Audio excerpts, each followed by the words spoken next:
The gentleman from Stanton, Mr. Bell. Thank you, Mr. Speaker. I would move the committee amendments. Questions on adoption of the committee amendments? Those in favor of that motion will say aye. Those opposed, no. The amendments agreed to. Gentleman from Stanton. Thank you, Mr. Speaker. Mr. Speaker, ladies and gentlemen of the House, this is the Castle Doctrine. It is a self-defense bill. House Bill 48 encodes a version of the Castle Doctrine, which allows the use of physical force, including deadly force, by a person in his dwelling against an intruder in the dwelling who's committed an overt act against him or another person who is lawfully in the dwelling. We have heard the arguments. This is not anything new to anybody. 31 states have already enacted a version of the Castle Doctrine. It's about protecting what's yours. It's about personal liberty. It's about property rights. Those are things that are very important to my constituency.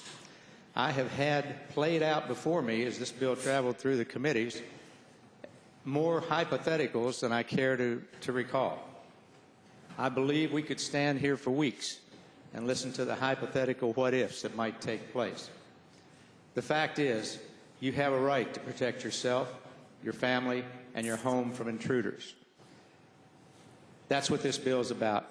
That's why I'm carrying the bill. I would move to engross the bill and pass it to its third reading.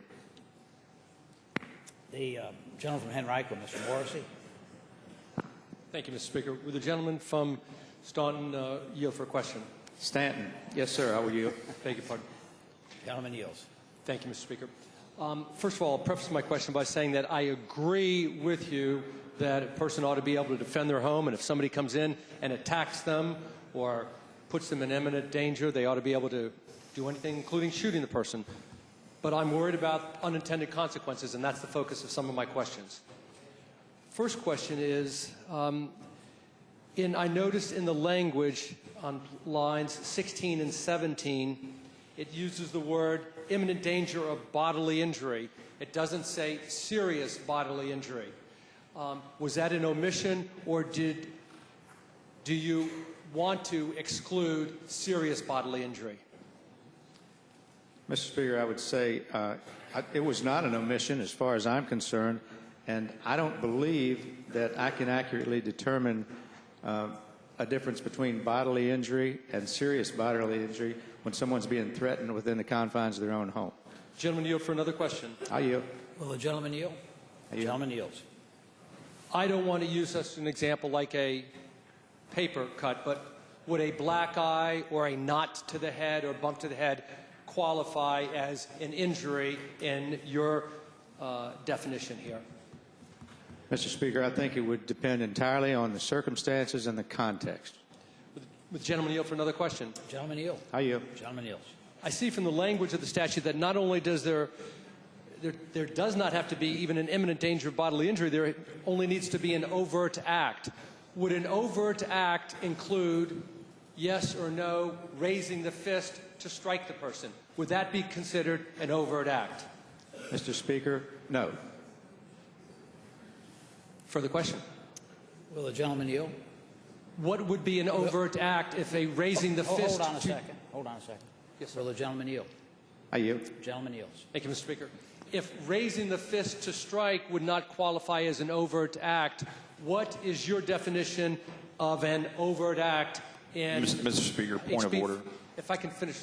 Point of order. Speaker. Gentleman stated.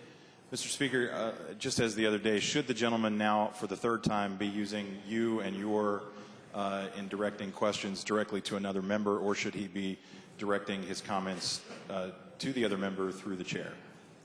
Yeah, I'd prefer for him to direct his comments through the chair. That's kind of how we slow things down. Certainly. I thought I was doing that, Mr. Speaker. Mr. Speaker, would the gentleman yield for a question? Gentleman yield. I'll yield. Gentleman yields. Mr. Speaker, I would ask the gentleman if his definition of overt doesn't include raising a fist to strike the person.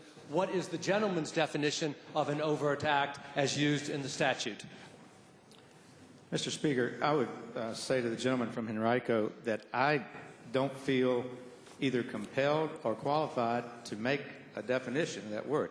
I'll leave that to the lawyers and the judges. Mr. Speaker, would the gentleman yield for another question? Will the gentleman yield? I yield. Gentleman yields. language, I would ask the gentleman that the language in the statute uses the word justifiable self-defense in line 12. I would ask the gentleman, Mr. Speaker, if the person felt that he was in danger of an injury, irrespective of what the injury was, would that be a bar to prosecution? Mr. Speaker, I would say to the gentleman from Henrico that he might be in a better position to answer that than I am. The gentleman yield for another question. Will the gentleman yield? I yield. Gentleman yields. I see in the language of the proposed statute it uses the word unlawfully entered the dwelling. And I would ask the gentleman, Mr. Speaker, if that means a felonious unlawful entry of the dwelling, or could it also be a misdemeanor unlawful entry of the dwelling? Mr. Speaker, I would say to the gentleman, I think the word stands on its own. As we often do with bills like this, we're trying to go somewhere that was never intended to go. So I think unlawful is clear. Bill be engrossed and passed for its third reading. So any in favor of that motion will say aye. Aye. Those opposed, no. No. Bill is engrossed and passed to its third